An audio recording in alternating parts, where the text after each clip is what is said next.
নমস্কাৰ সকলোকে লহৰ কৃষ্ণলৈ স্বাগতম জনাই শংকৰদেৱ শিশু বিদ্যা নিকেতনসমূহৰ অষ্টম শ্ৰেণীৰ বাৰ্ষিক পৰীক্ষা 2021 চনৰ সংস্কৃত বিষয় প্ৰশ্নপত্ৰখন আগবঢ়াব বিচাৰিছোঁ। গতিকে তোমালোকে ভিডিঅ'টি আৰম্ভণিৰ পৰা শেষলৈকে চাবা আৰু লাইক কমেণ্ট কৰি কেনে লাগিছে জনাবা, লগতে চেনেলটোত যদি নতুন এবাৰ ছাবস্ক্ৰাইব কৰি বেল আইকনটো প্ৰেছ কৰি ল'বা। বাৰ্ষিক পৰীক্ষা 2021 সংস্কৃত অষ্টম শ্ৰেণী। প্ৰথমতে দিয়া হৈছে মাতৃভাষাম অনুবাদম কৰোঁতো, মাতৃভাষালৈ অনুবাদ কৰিব লাগে। ইয়াৰ কাৰণে আমি পাঠসমূহৰ যিকেইটা পাঠ নিৰ্বাচিত পাঠ আছে বছৰেকীয়া পৰীক্ষাৰ বাবে পাঠকেইটাৰ অসমীয়া অনুবাদ প্ৰতিটো পাঠৰে ভাল ধৰণে চাই ল'ব লাগে, কিয়নো যিকোনো পাঠৰ পৰা সেই নিৰ্বাচিত পাঠৰ যিকোনো পাঠৰ পৰা কোনোবা এটা পেৰেগ্ৰাফ এনেধৰণে তুলি দিয়া হয় যাক অসমীয়াত অনুবাদ কৰিব লাগে।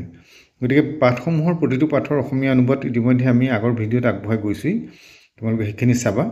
কেৱল মই প্ৰশ্নপত্ৰখন ক'ৰ পৰা আহিছে কেনেকৈ আহিছে সেইটোৱে দেখুৱাব বিচাৰিছোঁ।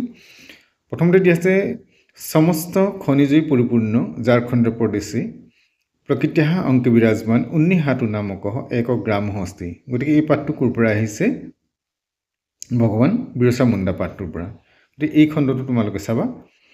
খ নম্বৰতে দিয়া আছে য়ুথপতি বনংগত একং জলপূৰ্ণ তৰাগম অপশ্যত তস্মিন তৰাগে এব বৰাকাহা শশাকাহা অৱশ্যত। দলপতিয়ে বনলৈ গৈ এটা পানীৰে পৰিপূৰ্ণ সৰোবৰ দেখা পালে। সেই সৰোবৰত কি হৈছিলে? এজাক বেচেৰা শহাপহুৱে বাস কৰিছিলে। গতিকে এই পাঠটো ক'ৰ পৰা দিলে? এইটুকুৰা দিলে মতিহি এব বলাত গৰিয়েছি এই পাঠটোৰ পৰা। 2 নম্বৰতে দিলে একপদেন উত্তৰত চৰক সংহিতা কশ্যপ প্ৰসিদ্ধ গ্ৰন্থ হস্তি। চৰক সংহিতা কাৰ প্ৰসিদ্ধ গ্ৰন্থ? মহৰ্ষি চৰকস্য। বিৰচা কীদৃশঃ বালকঃ আছিল। বিৰচা কেনেকুৱা ধৰণৰ ল'ৰা আছিলে? अस्माकं देशस्य अनेके মহাপুৰুষাः কুত্ৰ আগত্য জ্ঞান অৰ্জনম শান্তিলাভম স্বকুৰ্বন। আমাৰ দেশৰ বহুতো মহাপুৰুষে কলৈ গৈ জ্ঞান লাভ কৰিছিলে আৰু শান্তি লাভ কৰিছিলে। প্ৰদূষণস্য সমস্যায়া সৰলতম সমাধানম কিম বৰ্ততে। প্ৰদূষণৰ সমস্যাৰ সৰল সমাধান কি? 3 নম্বৰতে দি আছে সংৱৰ্তস্য জীৱনায় ইতি গীতস্য সৎপংক্তয়ঃ কণ্ঠস্থং লিখত। সংৱৰ্তস্য জীৱনায় এই গীতটোৰ 6টা শাৰী লিখিব লাগে, অৰ্থাৎ 6টা পংক্তি বুলি কোৱা হৈছে। 4 নম্বৰতে আছে পূৰ্ণ বাক্যানৰ উত্তৰ, সম্পূৰ্ণ বাক্যত উত্তৰ দিব লাগে। মনসা বচসা কৰ্মনাচ উত্তমাহা কি ভৱন্তি। মন, কথা আৰু কৰ্মেৰে কোনসকল উত্তম। কুত্ৰ প্ৰত্যহং সন্ধ্যায় কীৰ্তনং কথাদিকং চ ভৱতি। ক'ত প্ৰতিদিনে সন্ধিয়া কীৰ্তন কাহিনী কথন আদি হয়। প্ৰদূষণেষু সৰ্বাধিক ভয়ংকৰং কঃ কিম। প্ৰদূষণৰ সৰ্বাধিক ভয়ংকৰ কি? কম আয়ুৰ্বেদ চিকিৎসা বিজ্ঞানস্য সম্ৰাট ইতি উপাধিনা অলংকৃত বন্ধ। কাক আয়ুৰ্বেদ চিকিৎসা বিজ্ঞানৰ সম্ৰাট হিচাপে অলংকৃত কৰা হৈছে। ব্যাকুলঃ গজ যুথপতি কিম অকথয়ত।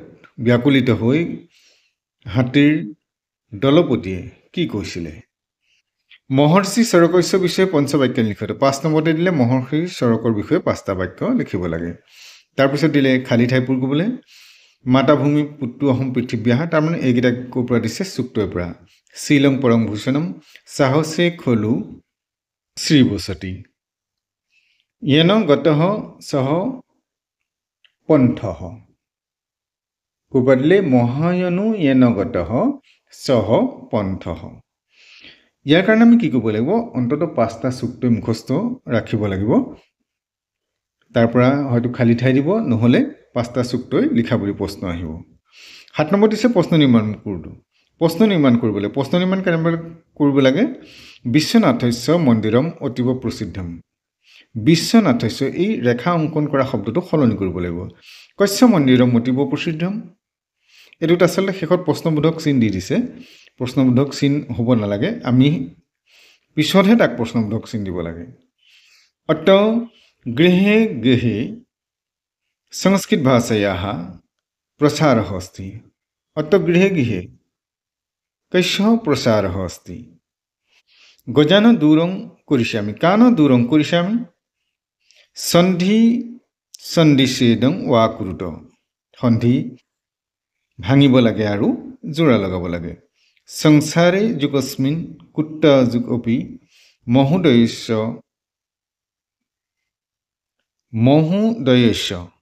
যুগ উপৰি মহোদয়স্যোপৰি ইতি যুগ উপাধিনা ইত্যুপাধিনা পদ পৰিচয় দিব লাগে পদ পৰিচয় কেনেকৈ দিয়ে যে শব্দটোৰ মূল শব্দটো কি আছে সেই মূল শব্দটোত বিভক্তি চিন কি লাগি আছে সেই অনুসৰি আমি তাৰ বিভক্তিটো লিখিব লাগে যেনেকৈ মাধ্যমেন মাধ্যম শব্দ আছে মাধ্যম শব্দৰ লগত এনটো বেলেগকৈ সংযোগ হৈ আছে যদি আমি তাৰ কাৰণে নৰ শব্দৰ ৰূপখন বা যিকোনো এখন পুলিংগ শব্দৰ ৰূপ গাই চাওঁ এনটো শব্দটোৰ শেষত ক'ত লাগি আছে আমি চাম যে নৰহ নৰৌ নৰাহা নৰং নৰৌ নৰান নৰেন নৰাভ্যাম নৰৈহ তাৰমানে নৰেন মাধ্যমেন ক'ত পালোগৈ তৃতীয়া বিভক্তি সেইকাৰণে মাধ্যম শব্দ তৃতীয়া বিভক্তি একবচন অস্মাভিহি অস্মাভিহি শব্দটো অস্মৎ শব্দৰ পৰা আহিছে গতিকে ইয়াক যদি চাওঁ অহম আবাম বয়ম মামা আবাম নো ময়া আবাভ্যাম অস্মাভিহি কেই নম্বৰত পালোঁ অহম আবাম বয়ম এক নম্বৰতে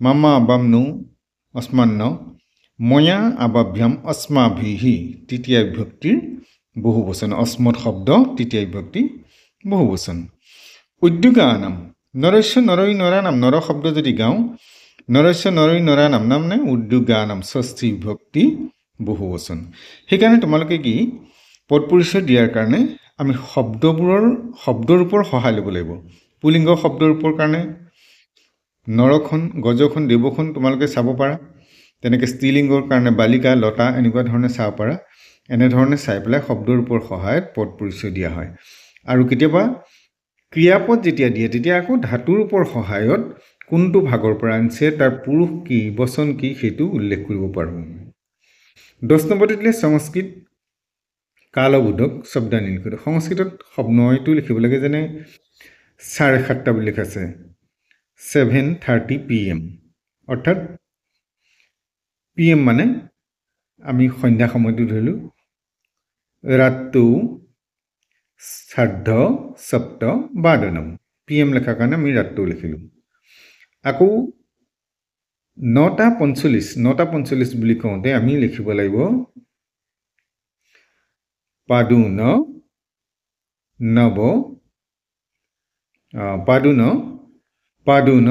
দশ বাদনম ৰাতটো পাদুন দশ বাদনম 8:15 তাৰমানে 8:15 গৈছে এইটো প্ৰাতঃ বুলি আমি লিখিব পাৰোঁ যেহেতু AM আছে প্ৰাতঃ সপাদ অস্তবাদনম সাৰ্ধ একাদশ বাদনম AM আছে গতিকে প্ৰাতঃ বুলিও লিখিব পাৰা প্ৰাতঃ সাৰ্ধ একাদশ বাদনম 11 নম্বৰতে আহিলে অশুদ্ধং শুদ্ধং কুৰুত বাক্যটো ভুল হৈ আছে কি শুদ্ধ কৰিব লাগে উয়ং বিদ্যালয়ং গচ্ছসি উয়ং শব্দ যেতিয়া ব্যৱহাৰ হয় শেষত চি প্ৰয়োগ নহয় অৰ্থাৎ পুস্তকানি সন্তি তং কিং কৰোচি তং শব্দটো আৰম্ভ হ'লে শেষত চি বুলি শেষ হ'ব লাগিব তং যেহেতু মধ্যম পুৰুষৰ গতিকে ক্ৰিয়াপদটো মধ্যম পুৰুষৰ হ'ব লাগিব সহ পাঠং পঠতি সহ যেহেতু এজন পঠন্তি আছে বহুবচন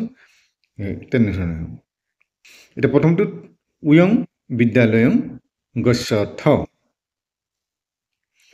12 নম্বৰত দিলে অধুলিখিতৈ অব্যয়পদৈ ব্যাকৰণং কুৰুত বহিহি মন্দং ইতস্ততঃ শীঘ্ৰম এইটা বাক্য ৰচনা কৰিব দিলে বাক্য ৰচনাং কুৰুত বহিহি বালকঃ বহিহি অস্তি বা বহিহি কিৰতি মন্দং চলতু বহু বালকঃ মন্দং চলতু বহু বালকঃ ইতস্ততঃ মা কুৰুত ইফালে সিফালে নকৰিবা শীঘ্ৰম বালিকা শীঘ্ৰম গচ্ছতি বালিকা বিদ্যালয়ম শীঘ্ৰম গচ্ছতি হৰালৈকৈ গৈছে শব্দৰূপ লিখিব দিলে স্ত্ৰীলিংগ আচলতে কড লেখা আছে কড নহয় তদ হ'ব লাগিছিলে অথবা গুণিন শব্দ ইয়াত সম্পূৰ্ণ লিখিব লাগিব একবচন দ্বিবচন বহুবচন বুলি কথা নাই সম্পূৰ্ণ শব্দৰূপখন লিখিব লাগিব তাৰপিছত ধাতুৰূপ লিখিব দিলে তিনিখন দিলে ক্ৰী ধাতু লত লকাৰ জ্ঞা ধাতু লং লকাৰ পা ধাতু লিট লকাৰ আটাইখন ধাতুৰ শব্দৰূপো দিয়া হৈছে তোমালোকে আগৰ ভিডিঅ' চাবা সংস্কৃত ভাষায় অনুবাদন কুৰুত সংস্কৃত ভাষালৈ অনুবাদ কৰিব লাগে আমি অষ্টম শ্ৰেণীত পঢ়োঁ বয়ম অষ্টমী কক্ষায়াম পঠামহ তেওঁ সদায় ৰাতিপুৱা সংস্কৃত পঢ়ে সহ সৰ্বদা প্ৰাতঃকালে সংস্কৃতং পঠতি ছোৱালী কেইজনীয়ে গীত গাইছে বালিকাহ গীতং গায়ন্তি তাত এটা মন্দিৰ আছে তত্ত্ব একং মন্দিৰম অস্তি তাৰপিছতে পাঠ পঢ়া আৰু চুটলেখ এইকেইটা ইতিমধ্যে হৈ গৈছে নিশ্চয় গতিকে আজিলৈ ইমানে সামৰিছোঁ পৰৱৰ্তী ভিডিঅ'সমূহ পাই থাকিবৰ বাবে চেনেলটো চাই থাকিবা নমো নমঃ